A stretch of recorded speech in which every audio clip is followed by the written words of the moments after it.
नमस्कार, आप देख रहे हैं आरएडी न्यूज़ का पॉडकास्ट बिंदास बोल।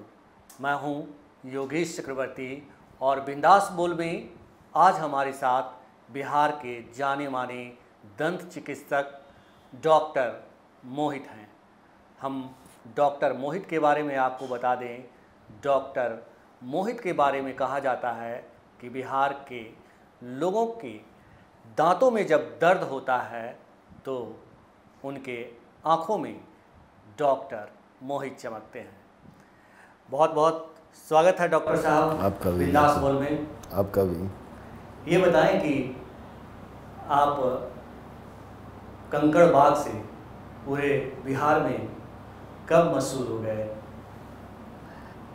एक्चुअली जब से मैंने प्रैक्टिस शुरू की ना, तब से मुझे लगता था कि जो नीडी है, जैसे कि कोई विडो आई या कोई गरीब आदमी आया, तो उसको मैं बिना पैसे के इलाज करता था। अब मुझे अच्छा लगता था किसी की भलाई करना। जो मेरा प्रोफेशन है ना, वो है भलाई करने का। हम लोग को कमाना भी है उस प्रोफेशन से, लेकिन हमारा पहला कर्तव्य होता है कि हम पेशेंट को बेस्ट सेटिस्फेक्शन दें। तो हम कोशिश करते थे कि हमेशा पेशेंट के साथ हंसी मजाक करें, उसको अपना बनाएं। मेरा शुरू से ऐसे ही रहा कि मैं सबके साथ बहुत हिल मिल जाता हूँ। शायद आज मैं पॉलिटिक्स में भी आया तो मेरा एक नेचर जो है था कि सबके काम आना, दुख सुख में आना, तो ये मेरा बना रहा। जैसे कि ये डॉक्टर को आप नहीं देखते होंगे कि बांस घाट में जाए या गुलबी घाट जाए, मैं अक्सर जाता हूँ। इवन मैं इतना बढ़ गया हूँ कि वहाँ का जितना है हरिश्चंद्र जी, वो मुझे पहचानने लगे कि डॉक्टर साहब आप फिर आ गए। हम बोले क्या करूँ, पूरा बिहार ही मेरा समाज है, यदि वो उसका कुछ होता है तो मुझे जाना चाहिए वहाँ पे। तो मुझे दुख में रहने में मज़ा आता है। और मेरे जो दोस्त भी हैं वो कोई अमीर नहीं है। जी। मेरा फ्रेंड सर्किल देखोगे तो इतने दिन के प्रैक्टिस के बाद, इतना नाम होने के बाद भी मुझे अभी भी रिक्शे वाले के साथ बात करने में अच्छा लगता है, ठेले वाले के साथ, टेम्पो चलाने वाले से मेरी दोस्ती है। तो मुझे मेरा अपना एक असेसमेंट है कि जो गरीब आदमी वो सही में यदि आपकी दोस्ती निभाने में गरीब आदमी आगे रहते हैं। अमीर आदमी कभी भी आपका सगा नहीं सोचता है। जब तक उसको फ़ायदा देते रहेंगे तब तक वो आपका है। लेकिन गरीब को फ़ायदे की नहीं ज़रूरत, उसको प्यार की ज़रूरत है। यदि आप प्यार करते रहो तो आपके साथ ज़िंदगी भर आपके साथ रहेंगे। जी। डॉक्टर साहब, इतने आप लोकप्रिय हैं, क्या इसी लोकप्रियता की वजह से आप राजनीति में आने को मजबूर हुए? आप आरजेडी के चिकित्सा प्रकोष्ठ के आज अध्यक्ष हैं, तो इसके पीछे का कारण क्या है? क्यों आप राजनीति में आए? बहुत अंधेरा हो गया है, अब सूरज निकलनी चाहिए। जी। हमारा समाज जो है अब अभी अंधेरे में जी रहा है, इसका कोई भी खेवनहार नहीं है। ये जब आदरणीय लालू जी के समय जो हमारा समाज जो है को बोली आई, उसको सम्मान मिला, वो कालांतर में जब उनकी जाने के बाद जब नीतीश जी की सरकार आई, भाजपा की सरकार आई, फिर से पुनः वैसा ही हो गया। और यदि मुझे लगता है कि जिसे भी समाजवाद से मतलब है, समाजवाद का मतलब उसमें कोई जाति से बंधा हुआ नहीं है, वो करुणा है। जिसको गरीबों का दर्द से अपने आप को कनेक्ट करता हो, वो आदमी समाजवादी है। तो मैं पैदाइशी समाजवादी हूँ, ये मेरी चॉइस। और मुझे लगता है कि ये राजद जो है, अभी बिहार में राजद है, माले है, ये सब गरीबों के बारे में सोचता है। जैसे आरक्षण हम लोग 65% कर रहे हैं कि बात करते रहते थे, और जब उनका 17 साल कार्यकाल आया उसमें किया भी, उसको हम लोग को 17 महीने कार्यकाल में हम लोग ने इम्प्लीमेंट भी करवाया। लेकिन जब नौकरी की बारी आई, जब उसका फ़ायदा होना था, तो नीतीश बाबू चले गए भाजपा के पास। अभी यदि निकला है 3 लाख वैकेंसी, तो यदि 65% यदि मिलता हमको, तो हमारे कितने बच्चे चले जाते? वो केवल यादव नहीं जाते, वो कुशवाहा भी जाते, कोयरी भी जाते, कुर्मी भी जाते। तो उनकी लड़ाई का जो है ना, हम लोगों ने उनको माफ़ करके रखा है। वो लड़ाई हम लड़ेंगे, आप फ़ायदा उठाओ, ऐसी बात। लेकिन उनको बढ़ चढ़ के हमारा साथ देना चाहिए कि उनकी लड़ाई हम क्यों लड़ाई के लिए, उनकी लड़ाई खुद, हर आदमी को अपनी लड़ाई खुद लड़ना चाहिए। यदि वो जाके भाजपा में वोट करते हैं तो लड़ाई तो लड़ रहे हैं, हमको कमज़ोर कर रहे हैं। यदि वो हमारे साथ आ जाएंगे तो ये तो कहीं भी टिकने वाली नहीं है, हमारे पास 85% वोट हो जाएंगे। उनको समझना पड़ेगा कि आपकी लड़ाई लड़ रहे हैं, मुख्यमंत्री तो एक ही बनेगा ना। बिल्कुल। यदि हमारे आदरणीय तेजस्वी जी जनता का नंबर 1 चॉइस है, भाजपा वाले मीटिंग में कहते हैं कि तेजस्वी बारे में कुछ नहीं बोलना है, लालू जी बारे में बोलिए। लालू जी की जो स्वास्थ्य की स्थिति है आपको पता ही है, नहीं तो उनके बारे में उल्टा पुल्टा बयान देना। अब माँ के रूप में हैं राबड़ी देवी, उनके बारे में जिस तरह का बयान देना, ये सब ओछापन दिखाता और कुछ भी दिखाता नहीं है। आपको लड़ाई के मैदान समर में यदि कूदा है तो तेजस्वी जी कूद रहे हैं ना, उनके बारे में बोलिए ना आप। उनके बारे में बोलिए खराब आदमी है, उन्होंने नौकरी नहीं दिलाया, उनके समय 17 महीने कार्यकाल में कोई काम ही नहीं हुआ। आप बोलिए, आपके पास तो है ही नहीं। उन्होंने बहुत काम किया, बढ़ चढ़ के काम किया। जो लाइफ सेविंग ड्रग्स है उसके बारे में आपको पता नहीं, इनके शासन काल में जब तक ये 17 महीने थी तब हर आदमी को महीने भर का कोटा, 2 महीने का कोटा मिलता था। जैसे इनकी सरकार हटी फिर से सप्ताह का मिलने लगा। एक बूढ़ा आदमी हर सप्ताह जाएगा एडिशनल PSC, वहाँ से जाकर दवाई लेगा, और दवाई की उपलब्धता भी जो है बहुत ही कम हो गई है। तो क्यों है, इसका जवाबदेह कौन है? मैं पूछता हूँ हमारे माननीय मुख्यमंत्री से। उन्होंने ये 17 महीने में उनके जो कमिश्नर्स हैं उन्होंने इनके साथ क्या किया, हमारे मंत्री लोग से क्या किया गया? क्योंकि हर मंत्री को ब्रीफ किया गया था कि आपको काम करना है, हमको काम करके दिखाना है, उसी बल पे हमको वोट मांगना है। आज हम इस स्थिति में हैं कि हम लोग सरकार बना रहे हैं, तो उसकी कहानी पटकथा लिखी गई थी 17 महीने में। हो सकता है कि बहुत सारे हमारे पार्टी के वर्कर्स जो हैं वो दुखी थे कि मेरा काम नहीं हुआ, तो वो उनका काम करने के लिए नहीं आए थे, वो अपना दिखा रहे थे कि कैसे एडमिनिस्ट्रेशन चलाया जाता है, कैसे बिहार की भलाई की जाती है, इसको दिखाने के लिए आए थे। हाँ, वो झांकी था। जब ये आएंगे तो आपको मैं विश्वास दिलाता हूँ, जब तीसरी सरकार बनेगी तो बिहार का फिजा ही बदल जाएगा। लेकिन टूरिस्ट पे जितना काम किया है, लेकिन बीजेपी और जेडीयू के लोग तो कहते हैं कि जो आरजेडी है वो लंपटों की पार्टी है, लंपट लोग ज़्यादातर उसके समर्थक हैं, और लंपटों की पार्टी में चिकित्सा प्रकोष्ठ, तो इसका विज़न क्या है और इसके बारे में क्या? एक्चुअली मैं दिखाना चाहता हूँ कि जितने पढ़े लिखे आदमी हैं आज तीसरी साथ जुड़े हुए हैं, उनको पता है कि ये आदमी ही जो है कि सही ढंग से बिहार को लीड कर सकता है। तो बिहार को लीड करने के लिए वैसे ही ऐसी पर्सन की जरूरत है जो कि यहाँ के बारे में सोचे। वो आज हर जगह पहुँचे रहते हैं। आप आपने देखा होगा कि अभी आज जो आप इंटरव्यू ले रहे हैं तो वो पूर्णिया में है, कटिहार में जो अभी हत्याकांड हुआ था वहाँ पहुँचे हुए हैं, आग नहीं लगता वहाँ पहुँचे रहते हैं। वो अपने आप को कनेक्ट कर रहे हैं। हो सकता है कालांतर में उतनी कनेक्शन नहीं रही, लेकिन वो समझ गए हैं कि हमको अपना काम तो दिखाना ही करके हमको कनेक्ट भी अपने आप को करना है। तो वो कनेक्ट कर रहे हैं, वो बता रहे हैं कि हमको क्यों आप हमको CM बनाइएगा, क्या कारण है, उसके बारे में वो बता रहे हैं, हम लोग को, जनता को बता रहे हैं। जी जी जी जी नहीं, मेरा सवाल ये है कि आपका जो चिकित्सा प्रकोष्ठ है वो क्या करता है, किस तरह से काम कर रहा है आम जनता के लिए, आम जनता को इससे क्या फ़ायदा है? जैसे कोविड के समय, जब कोविड की बात मैं करता हूँ, इसका शुरुआत अब बता दो। कोविड के समय हम लोगों ने कैंप लगाया, हम लोगों ने एक टेलीफोन के जरिए एक टीम बनाया जो कि हर ब्लॉक लेवल तक हम लोग उसको एक्सटेंड किए। जिसको कोई ज़रूरत था स्वास्थ्य संबंधी वो हम लोग को कॉल करता था, हम लोग कमेटी बना हुआ था, वो 24 आवर्स हम लोग ऑन टेलीफोन हम लोग सर्विस दे रहे थे। और उसके बाद हम लोगों ने एक बनाया हॉस्पिटल, कोविड हॉस्पिटल, बेड लगा, ऑक्सीजन लगा, उसको सरकार ने उसको मना कर दिया कि ये गलत है, नहीं होना चाहिए। जबकि सारे प्रोटोकॉल्स को हम लोग मेंटेन कर रहे थे, आवाज़ दे रहे, मैं ही करवा रहा था, तो नहीं होने दिया। तो ठीक है, नहीं होने दिया, सरकार की मंशा ही अलग थी। आपने सुना ही होगा कि जब कोविड, पोस्ट कोविड जो है, यदि ये जो इंजेक्शन लगा उसका तो कोई जवाब ही नहीं है। आप जितने यंग लड़के को हार्ट अटैक से मरते देख रहे हैं, ये देख रहे हैं, मैं भी लिया इंजेक्शन, मुझे आज तक अफसोस है मैं इंजेक्शन क्यों लिया, क्यों नहीं अपने आप को भगा दिया वहाँ से। वो तो हमारी जान के साथ खिलवाड़ी हुआ है। अब जो इतना सडन डेथ हो रहा है, कोलैप्स हो रहा है, ये पहले आपने सुना था? कभी नहीं सुना था। 35 साल के बच्चे को हार्ट अटैक होता है, आजकल तो पता ही नहीं चलता, कॉज ऑफ डेथ पता नहीं चल रहा है डॉक्टर को। बिल्कुल, हाल ही में कई ऐसे दृश्य देखने को मिले हैं।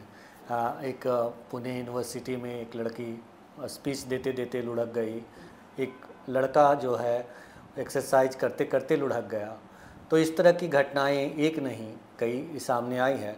डॉक्टर साहब, आप चिकित्सा प्रकोष्ठ में हैं, राजनीति में, डॉक्टरी के पेशा से राजनीति में आ गए, और मैं जो सुन रहा हूं कि इस बार विधानसभा के चुनाव में आप कुम्हरार से चुनाव भी लड़ना चाहते हैं।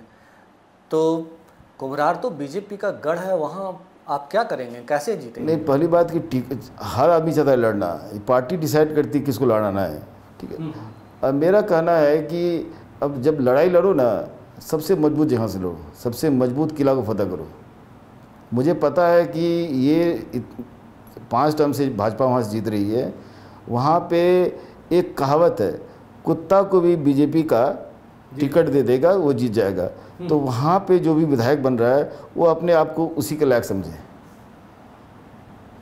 और उनको क्षेत्र में काम करना नहीं है। सारा गली सड़क सब गंदा हालत है। बाढ़ आया, हमारे घर का 1.5-2 लाख का फर्नीचर ख़राब हुआ, टीवी ख़राब हुआ, इन्वर्टर सब का ख़राब हो गया, और हमारे माननीय विधायक जो है एक बार भी झांकने के लिए नहीं आए। आप समझ सकते हैं कि उसमें डिप्टी सीएम थे मोदी जी, वो खुद ही भाग के राजेंद्र के पुल पे खड़े थे। जी जी, हाफ पैंट में भागे थे, आपने देखा होगा, काफ़ी वायरल हुआ था वो हुआ क्यों था? उसके पीछे सरकारी तंत्र की गड़बड़ी थी। हमारे एक्चुअली मशीन ख़राब है, बारिश का सीज़न है, उसको पहले से मशीन ठीक करना चाहिए था ना। एक मशीन चल रही थी, वो मशीन हाफ रही थी। क्यों भाई? हम लोग हमारा जो 1-2 लाख का नुकसान हुआ वो कहीं नहीं गया, उसका कौन पूछने वाला है? तो हम भाजपा से पूछेंगे ना। ठीक है, उसके बाद भी वहाँ से भाजपा ही जीती। सबको करोड़ों का नुकसान हुआ, लाखों का नुकसान हुआ, उसके बाद भी जीती। लेकिन ऐसा नहीं है कि आप यदि पढ़े लिखे हो, अच्छे आदमी हो, आप समाज के बीच उठते बैठते हो, तो बहुत बार ऐसा हुआ है कि अच्छे आदमी जीत के आते हैं जो काम करने वाले होते हैं। मेरा ना कोई ऐसा क्रिमिनल इमेज है, मैं चुपचाप सीधे सिंपल सा डॉक्टर हूँ, क्लिनिक चलाता हूँ, सबके सेवा में लगा रहता हूँ, सबके सुख दुख में काम आता हूँ। मुझे लगता है कि बचपन से यहीं रहा हूँ। मेरे 40 साल से, तुम पटना के वासी हूँ, 40-42 साल से, तो मैं भी सबको जानता हूँ ना। नहीं, वो जानना ठीक है, लेकिन आपने ही अभी कहा कि बीजेपी अगर एक कुत्ते को टिकट दे दे तो कुत्ता भी वहाँ से जीत जाएगा। आपने यहाँ तक कि विधायक की तुलना भी कर दी उनसे। लेकिन मैं ये जानना चाहता हूँ कि जब आप इतनी बड़ी बात बोल रहे हैं तो फिर आप सर्वाइव कैसे करेंगे? अगर आपको पार्टी टिकट देती है तो आप कैसे हराएंगे? वो कौन सा फैक्टर है जो आपको जीत दिलाएगा? क्योंकि बिहार में कहा जाता है कि जो जाति बेस्ड जो है राजनीति होती है, जाति के आधार पर लोग वोट करते हैं, और कहा जाता है कि करीब 1 लाख जो है लाला समुदाय, कायस्थ समुदाय के लोग हैं कुम्हरार में। फिर आपकी जीत कैसे संभव हो पाएगी? नहीं, ये कायस्थ जो है पढ़ा लिखा गाँव में, समझे, उसको वो भी जान रहा है कि हमको जो कैंडिडेट दिया जा रहा है वो कैंडिडेट काम का नहीं है। एंटी इनकम्बेंसी भी बहुत बड़ा चीज़ होता है कि आदमी परखता है, 3 टर्म से परख रहा है कि ये आदमी कोई काम का ही नहीं।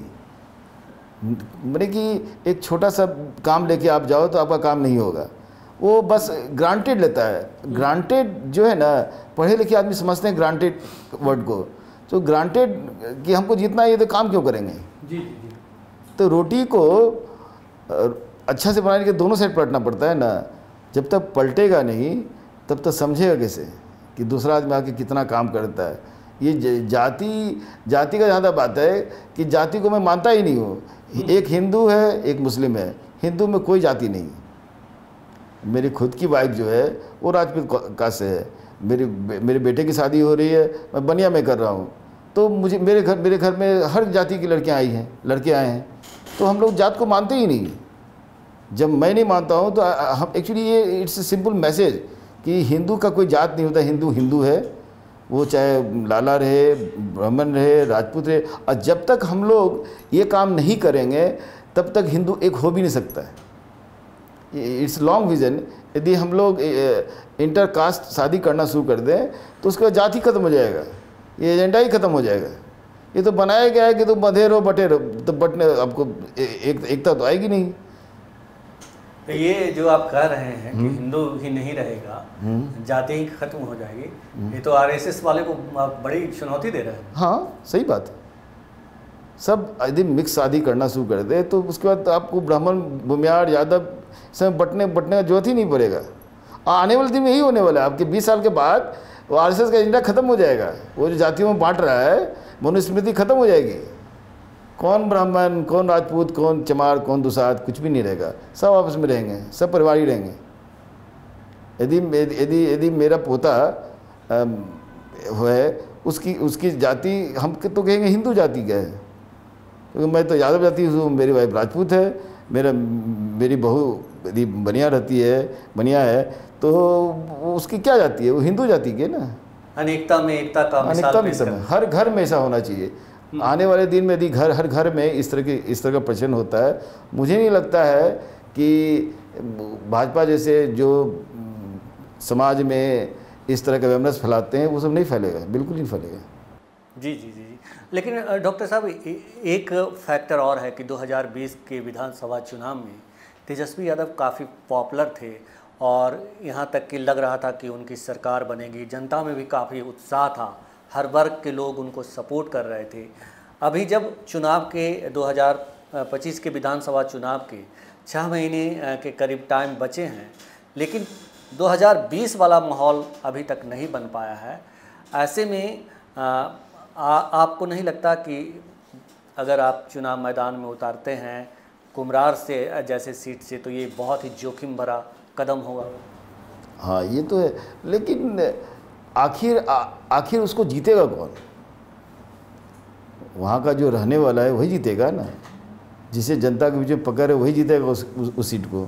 जहाँ तक तेजस्वी जी की बात है, वो जो आप बोल रहे हैं कि वो औड़ा कब आएगा, वो इलेक्शन से 3 महीना पहले आती है। आपने 3 महीना पिछले बार गया था। एक्चुअली आप लोग ने सर्वे देखा ही होगा, सर्वे में नंबर 1 चॉइस ये है।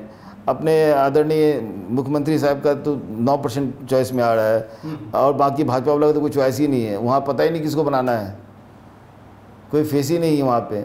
आप क्या सोचते हैं कि कुशवाहा जी जो हैं, सम्राट चौधरी जो हैं, वो फेस हैं? जिस दिन वो फेस दिखा देंगे तो भाजपा हार जाएगी। जी। तो फेस बनाने में डरता है। आपको लग रहा है कि अभी जो एक माहौल बनता है वो माहौल आने वाला है? हाँ वो तो डेफिनेटली आने वाला है। जनता के पास विकल्प कहाँ है? विकल्प भी तो अब देखिए, तेजस्वी के अलावा कोई विकल्प भी नहीं है। यही तो सबसे बड़ी ब्यूटी है। लेकिन कहा जाता है कि 2020 में चिराग पासवान की वजह से आप लोग जो है, चिराग पासवान जब से वो देखिए, चिराग पासवान का पूरी तरह से पतन हो चुका है। जिस तरह उन्होंने मुसलमानों को धोखा दिया, वो अपनी जाति को धोखा दे रहे हैं ना, अब पिछड़ों को धोखा दे रहे हैं। वो जब भाजपा पे गोद में आप जाते हैं, जैसे मांझी जी गए, ये लोग गए, तो ये क्या कर रहे हैं? क्यों वहाँ पे? अपने स्वार्थ के लिए, वो अपने समाज के लिए नहीं है, अपना जेब भरना है। समाज का जेब नहीं भरना है, जी। समाज को बेवकूफ़ बनाना है। ऐसे नेताओं को तो बिल्कुल ही नकार देना एक सिरे से। मुझे विश्वास है कि इनका एक भी कैंडिडेट जीतने वाला नहीं है। अब वो नहीं रहे, आदमी समझ गया है। आदमी समझा कहाँ डॉक्टर साहब? समझ अभी लोकसभा के चुनाव हुए, लोकसभा के सबसे ज़्यादा स्ट्राइक रेट जो है, ये सब जो है, ये अभी जो है वर्क कमेटी वाले जो हुआ है, जो हम लोगों ने 65% आरक्षण किया, ये सब का विरोधी लोग कर रहे हैं ना। तो कैसे वो मेरा अपना है? आप बताइए, आप खुद ही पढ़े लिखे हैं कि जब ये सब चीज़ विरोध कर रहे हैं तो वो कैसे मेरा अपना है? वही जाति की बात है, वो स्वार्थ की बात कर रहे हैं ना। वो भाजपा से जुड़े हुए अपने स्वार्थ के लिए। लेकिन कहते हैं कि पासवान समाज के लोग जो हैं, पासवान जाति की जो 5 से 6% का वोट है, वो पूरी तरह से इंटैक्ट है चिराग पासवान के साथ। ये तो नंबर गेम मुझे पता नहीं है, लेकिन मुझे पता है, इतना जानते हैं कि उन्होंने किसी अपने परिवार को छोड़ के किसी पासवान को बुलाया नहीं किया। नवादा में अपने जीजा को टिकट दिया, बाकी टिकट तो दुनिया जानता है कैसे मिला है। वहाँ पे पार्टी में क्या होता है आपको ही पता है, सब जानते हैं सारा टिकट कैसे बंटाया जाता है वहाँ पे। वो तो पूरा परिवार का ही एक सिस्टम आता है, और जो टिकट खरीद सकते हैं वो आ सकते हैं।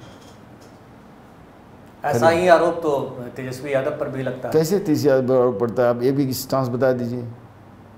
इतने सारे टिकट एमपी के हैं, किस एमपी ने पैसा दे के टिकट लिया है? अब ये तो हम नहीं कह सकते, लेकिन आरोप तो लगते ही हैं। आरोप तो लगना ही चाहिए। आरोप जब तक नेता नहीं लगे, नेता है क्यों? नेता को बदनाम करने की साजिश होनी चाहिए ना।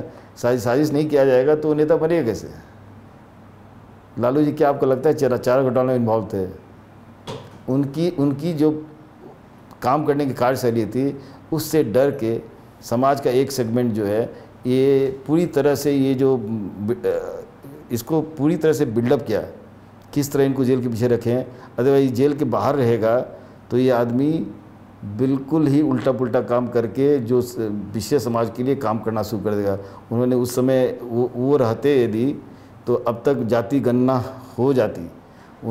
ये जो बीज है उन्हीं का रोपा हुआ है, आदरणीय मुलायम सिंह यादव का रोपा हुआ है, शरद बाबू का जो रोपा हुआ है, उसी समय हो जाता है।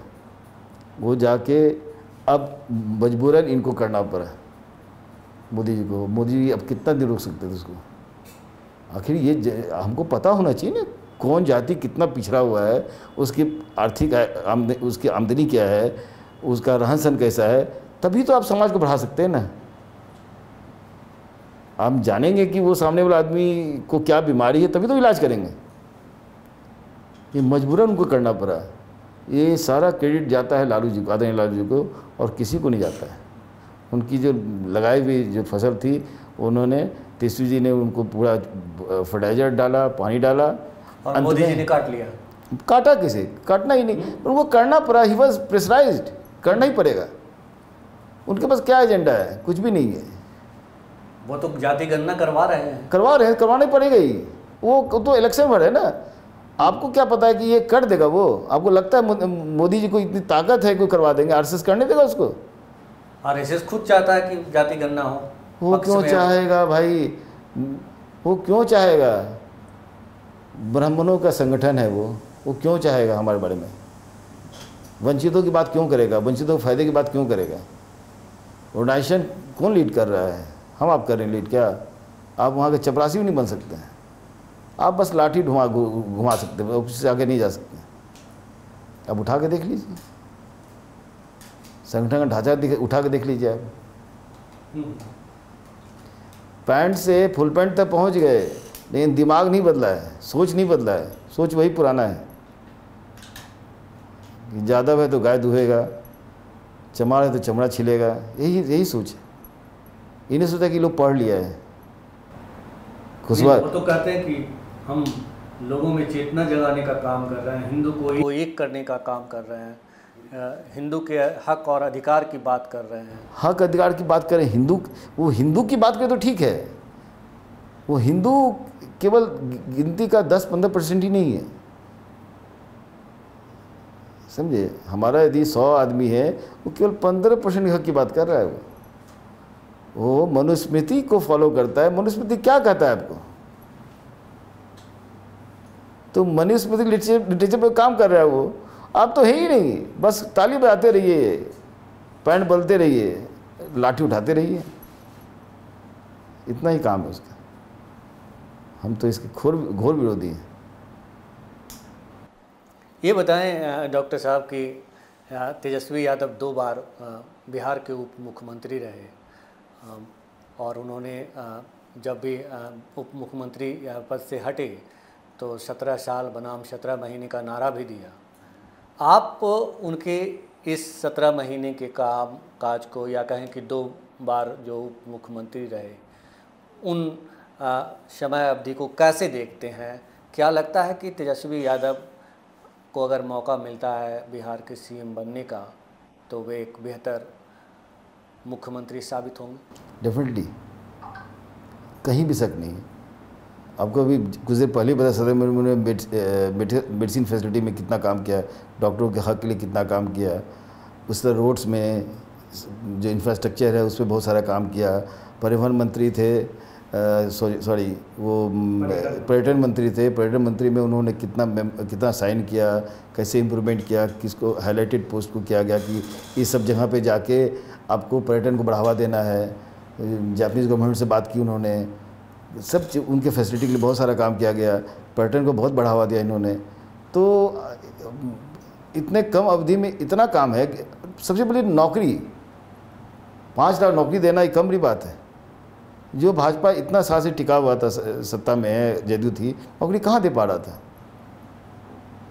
आज इनके कार्यकाल में आपने देखा हुआ एक भी पेपर लीक नहीं हुई थी, इनके हटते ही पेपर लीक होना शुरू हो गया। तो ये हमारे नेता जो हैं बिल्कुल अपने निश्चय में पूरा दृढ़ है कि ऐसा नहीं है। वो लालू जी का समय समाजवादी, माने कि हम लोग वहाँ पे अपने आप को थोड़ा लिफ्ट किए, और ये जो है हम लोग को फाइनेंशियल रूप से भी अब मजबूत करेंगे बिहार को कि आप हक हुकूक की आवाज़ तो हक तो आ गई, पढ़ लिख लिए हम लोग। और बहुत आदमी कहता है कि लालू जी के समय पढ़ाई लिखाई ये सब नहीं, उन्होंने जितना यूनिवर्सिटी खोला था उस समय जो टीचर्स की बहाली की गई थी, उसी टीचर के बल पे आज हमारा जो है ना शिक्षण संस्था चल रहा है।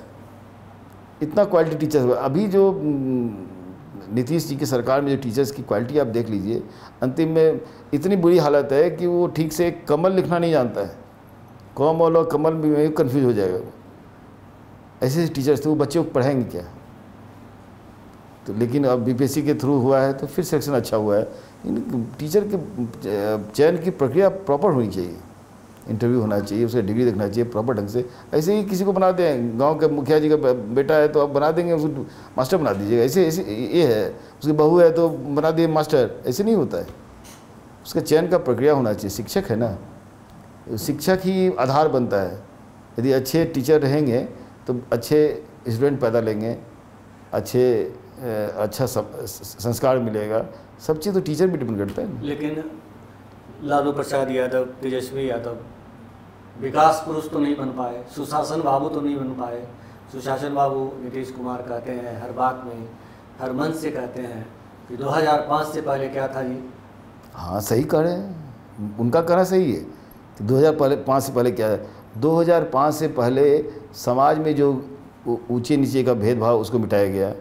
और आपको ये बताते हैं कि जब लालू जी सरकार रही तब केंद्र में कौन था, केंद्र से कितना फंड आता था पता है। मिनिमम फंड आता था, रोड मेंटेनेंस के नाम पे जीरो था, मतलब कुछ भी नहीं था। हम लोग सड़क बना नहीं सकते थे, इतना पैसा नहीं आता था। गांव-गांव तक पहुंचा नहीं सकते थे, नहर को खुदवा नहीं सकते थे, इतना कम सेंटर से फंड आता है।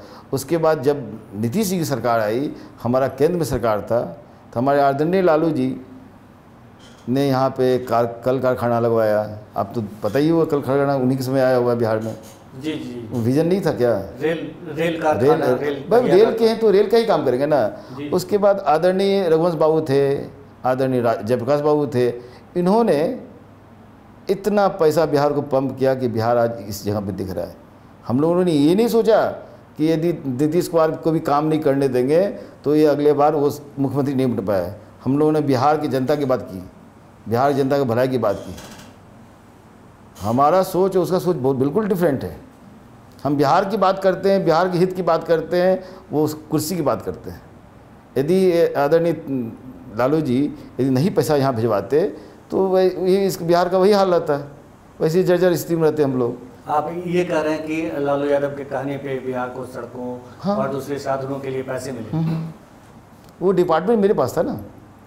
जी। रघुवंश बाबू थे, आदरणीय स्वर्गीय रघुवंश बाबू थे, जयप्रकाश यादव थे, इन्होंने बहुत पैसा दिया।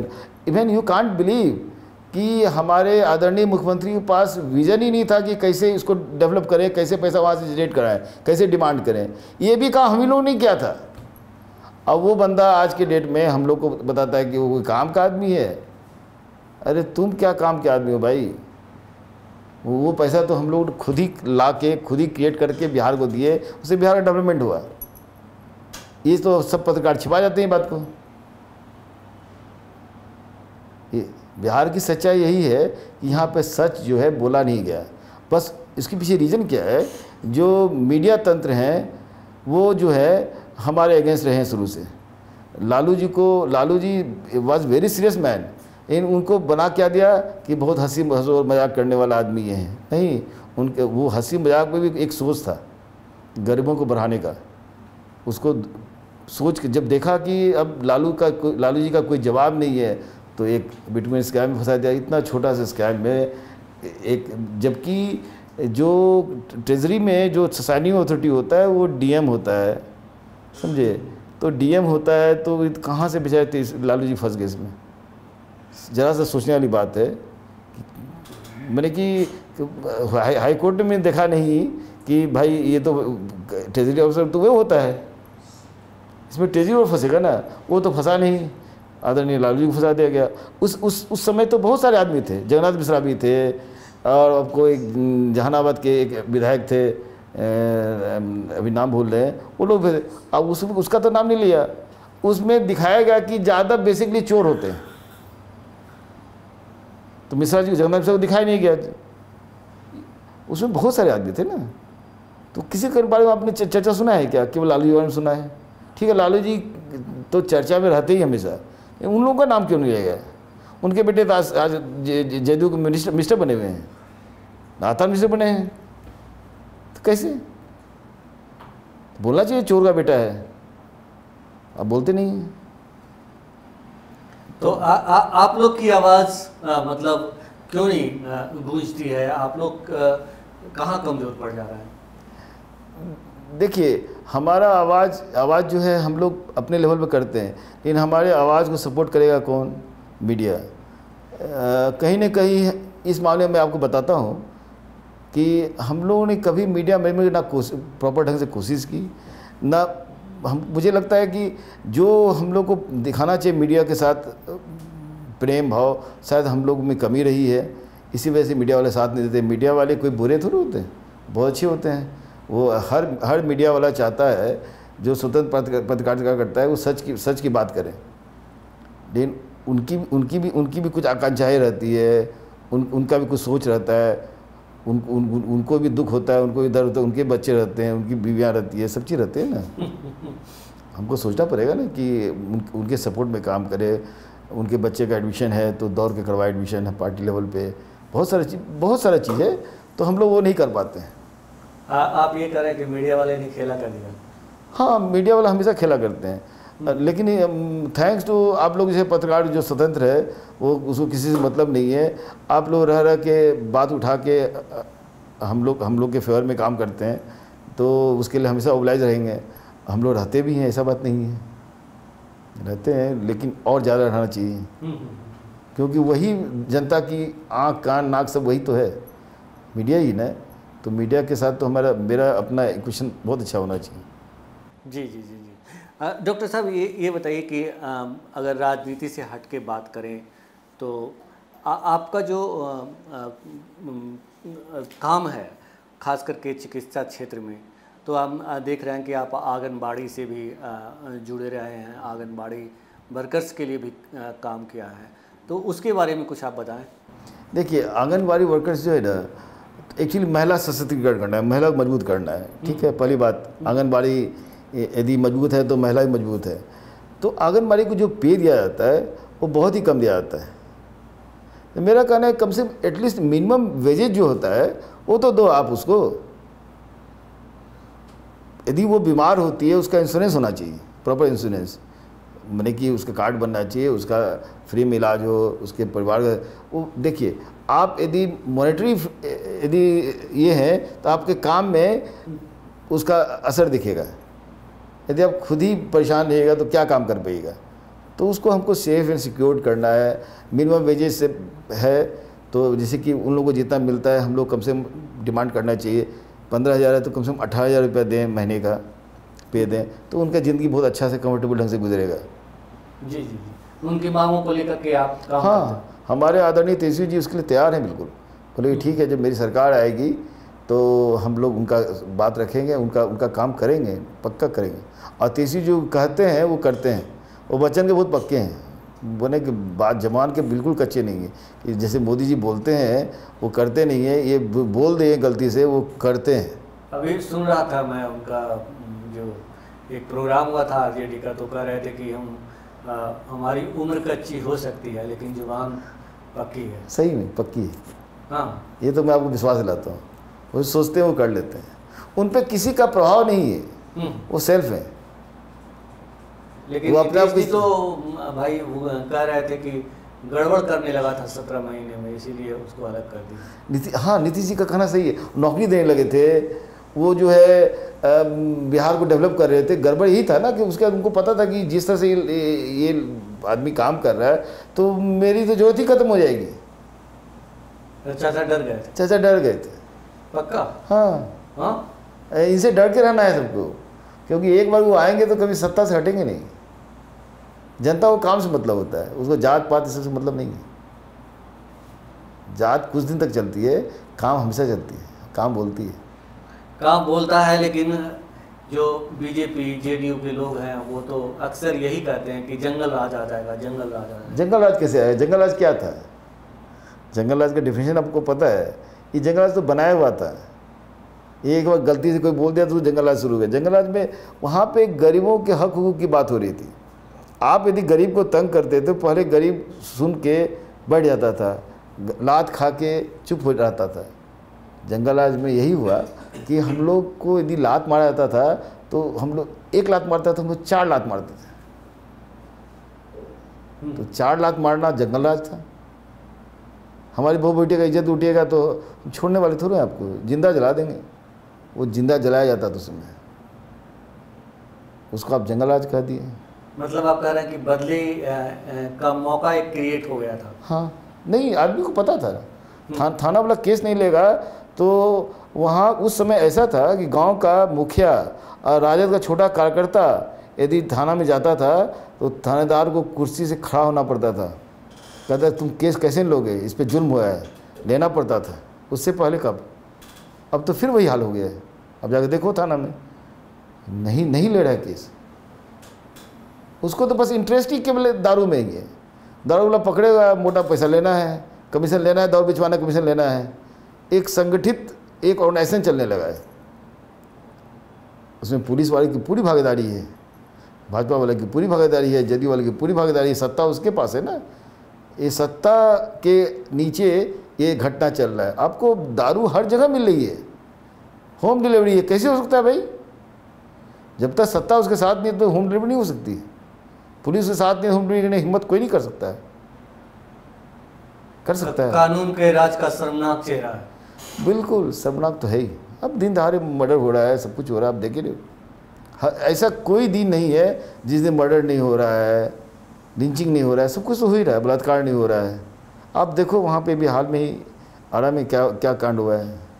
कुशवाहा को और यादव को मार दिया, सो कॉल्ड जो सेना है। तो ये तो नहीं चलेगा भैया। फिर से वही हाल है, फिर से पूरा बिहार वापस लौट रहा है। जहाँ से लालू जी ने निकाल के लाया था फिर वापस वहीं जा रहे हैं। मतलब इसके पीछे एक ही आदमी दोषी है। मैं भाजपा को दोष नहीं दूंगा, इसके पीछे केवल जदयू का है, कुर्सी पकड़ने का है। सक्षम तो है नहीं।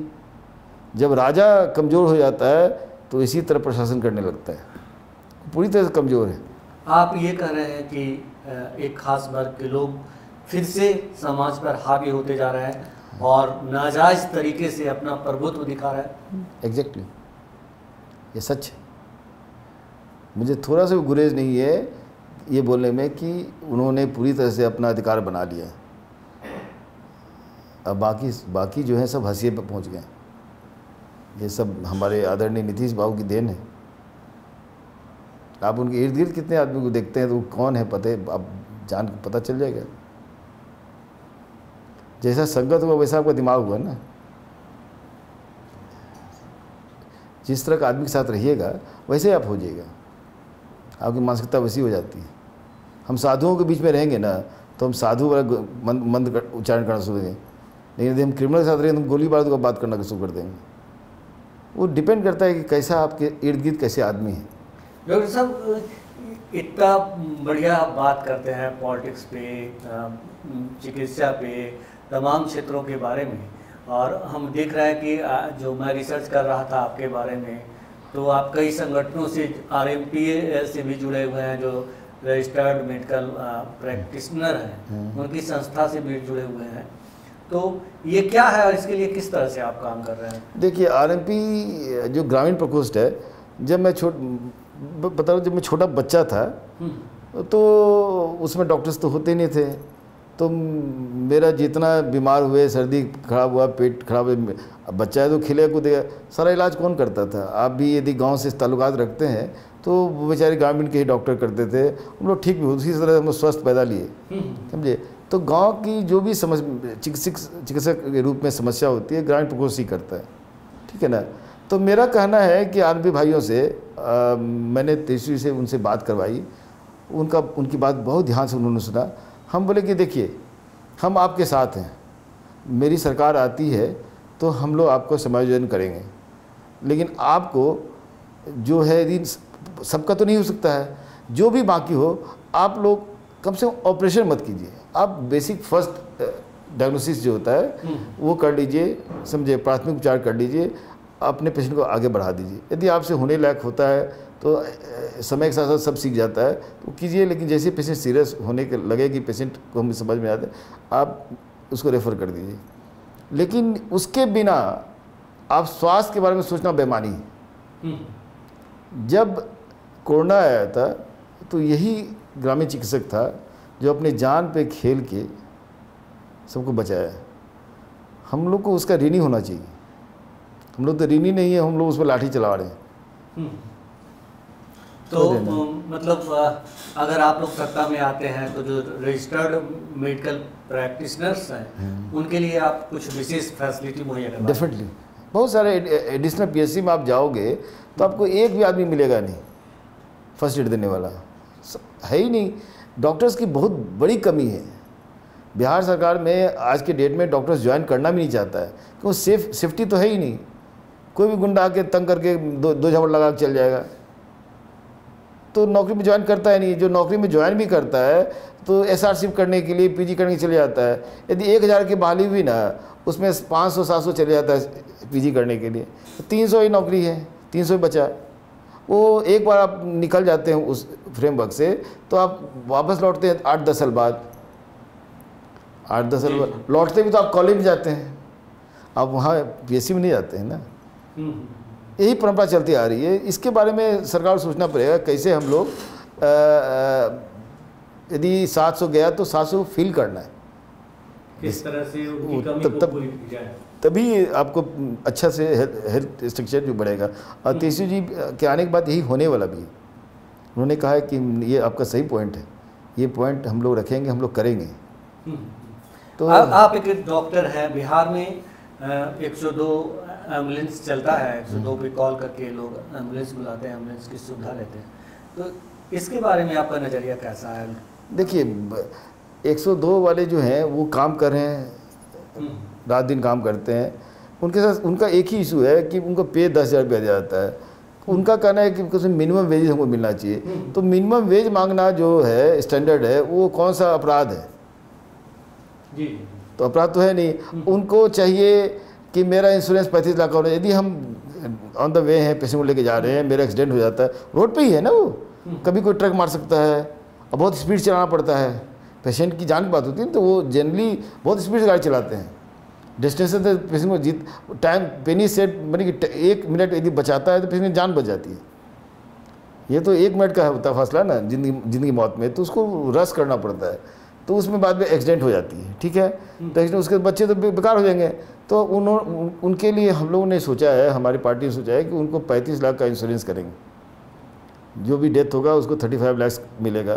जब 35 लाख मिलेगा तो उसके बच्चे जो हैं हम उससे फ़ायदा ले रहे हैं, वन साइड नहीं, हम भी तो उसके लिए कुछ करना चाहिए, उसमें सोचना पड़ेगा। उसमें बहुत कुछ खर्चा नहीं था। यदि हमारे मुख्यमंत्री जी को इतना भी विजन होता तो जब क्लस्टर इंश्योरेंस होता है तो बहुत सस्ता पड़ता है। जी, तो क्लस्टर इंश्योरेंस करके उनको 35 लाख का इंश्योरेंस करते तो बहुत वो भी सेफ रहता, उसको काम करने में मन लगता, गाड़ी और तेज चलाता है। तो गाड़ी तेज पहुंचेगा, जल्दी पहुंचेगा। तो एक्चुअली होता नहीं, वो सोच की कमी है, बस विजन की कमी है। जो एग्जीक्यूट करना है वो तो एग्जीक्यूट करने के लिए विजन चाहिए, तो वो है ही नहीं। वो बस सत्ता में किस तरह रहना है ये जानना है, बस किस तरह जाति खिंची पकाना है, पिछड़ा अति पिछड़ा करना है, बस इसी के बारे में सोचना है।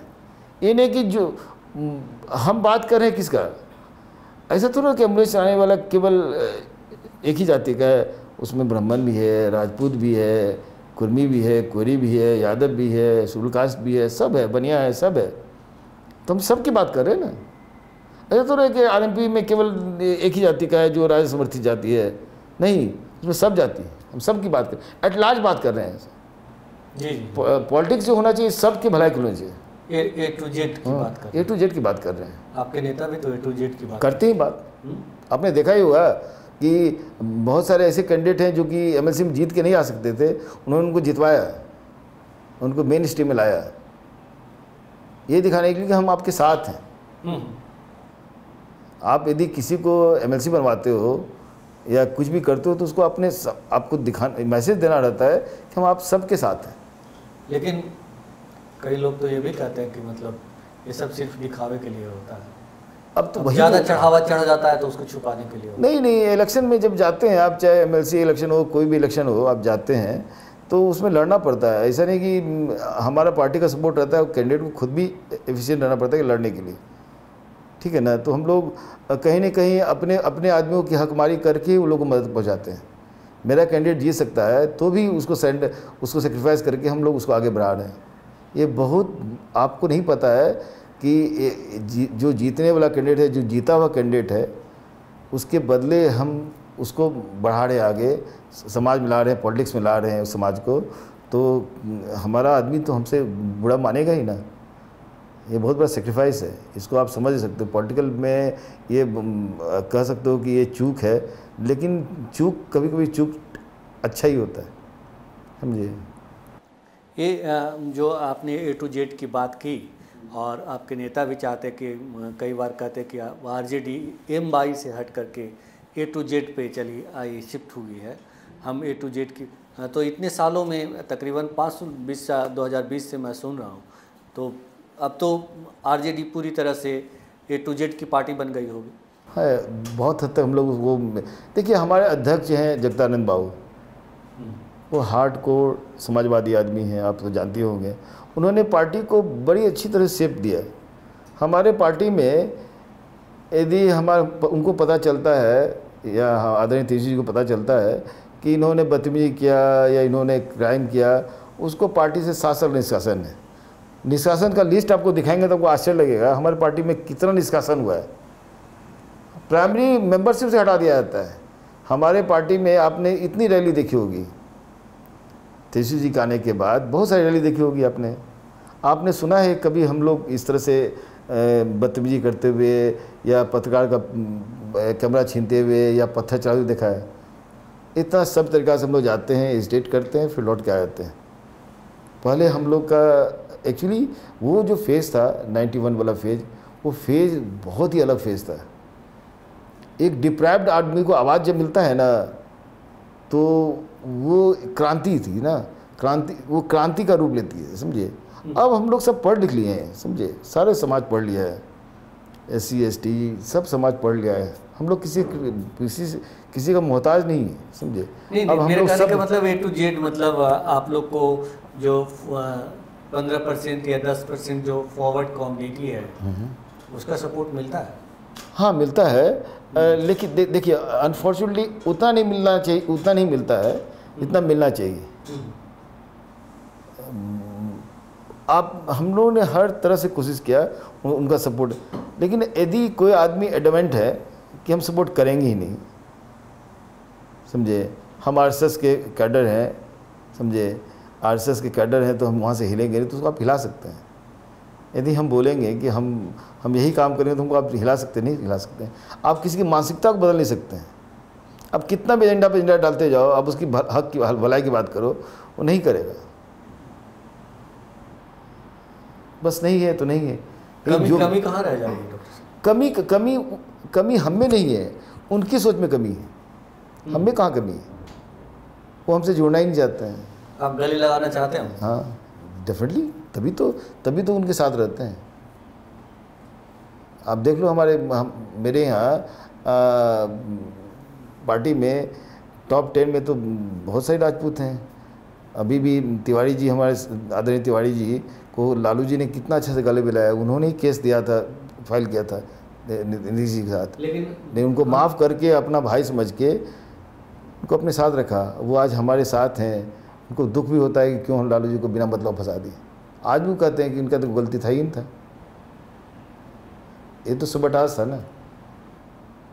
लेकिन अब क्या हो सकता है, वो खेल करके चले गए सब।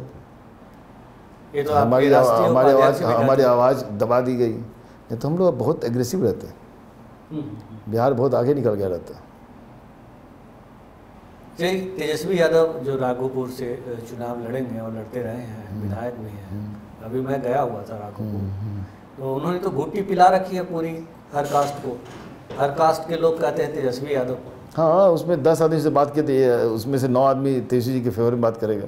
वो करते भी कहाँ वहाँ बहुत ज़्यादा। वहाँ जब बाढ़ का समय आया था तो हमारे चिकित्सा प्रमुख को इंस्ट्रक्शन दिया गया था कि आप जाके गाँव में जाके वहाँ पे जाके कैंप लीजिए, उनका सुख दुख का देखिए। हम लोग जाते, नाव पार कर जाते थे। मैं तो हर बार जाता था नाव पार कर, नाव पे बैठ के जाता था इतना बाढ़ में।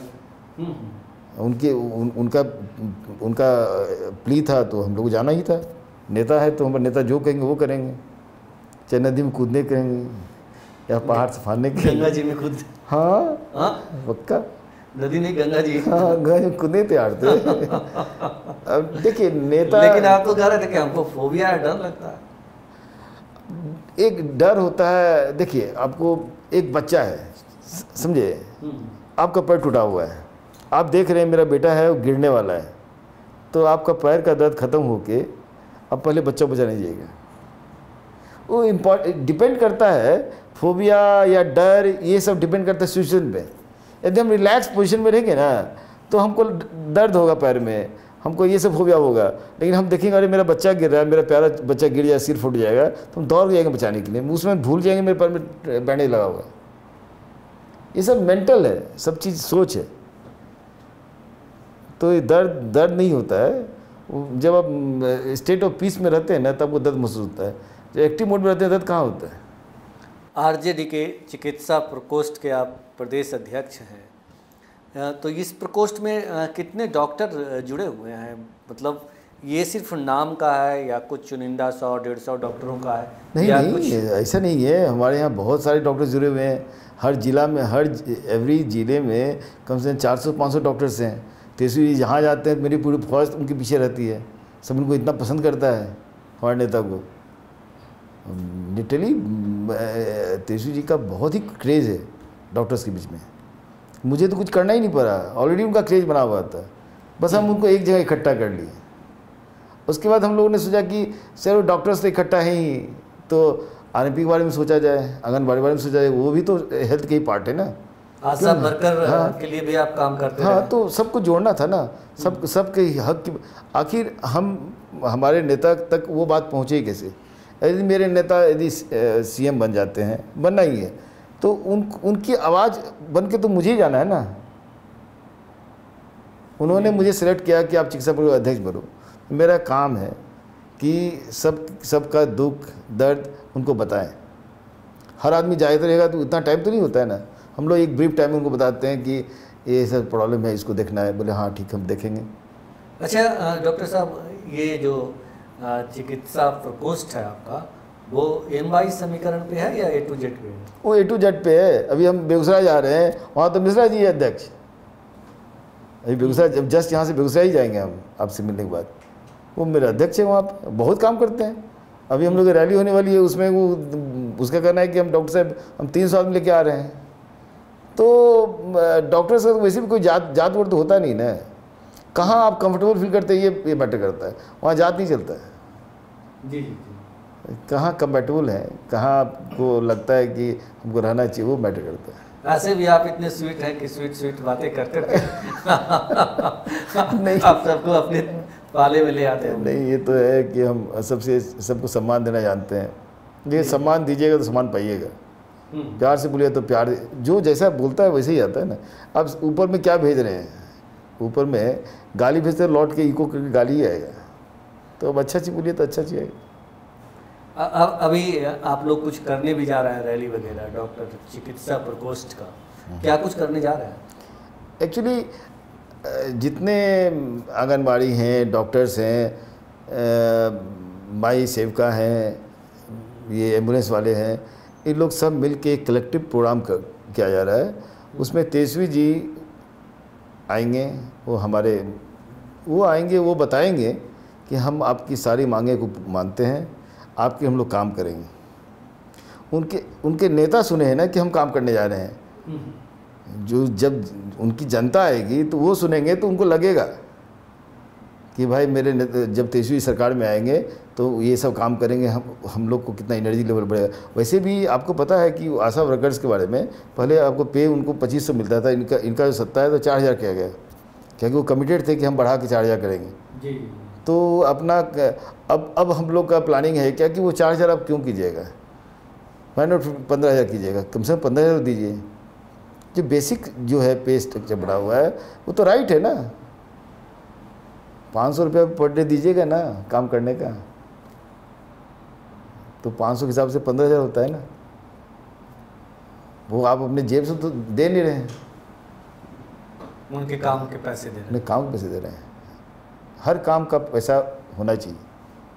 हमसे बात करने के लिए आपका बहुत बहुत शुक्रिया डॉक्टर साहब। तो ये थे डॉक्टर मोहित, जिनसे हमने बातचीत की, तमाम मुद्दों पे बातचीत की, और ये कितने स्वीट हैं, कितने हंसमुख हैं, इसीलिए हर दिल अजीज हैं। सिर्फ कुम्हरार ही नहीं, बिहार की जनता के दांतों में दर्द होता है, तो इसीलिए ये उनके आँखों में चमकते हैं। फ़िलहाल इतना ही। आप हमें फेसबुक पर फॉलो करें, यूट्यूब पर सब्सक्राइब करें, लाइक करें, शेयर करें, और कमेंट्स कर अपना महत्वपूर्ण विचार और सुझाव ज़रूर दें। बिंदास बोल कैसा लग रहा है आपको, आप सुझाव ज़रूर दें। और आपसे मेरा अपील भी है कि अगर आप बिंदास बोल में आना चाहते हैं तो हमें व्हाट्सएप करें, हम आपकी आवाज़ आम आवाम तक ज़रूर पहुंचाएंगे। धन्यवाद।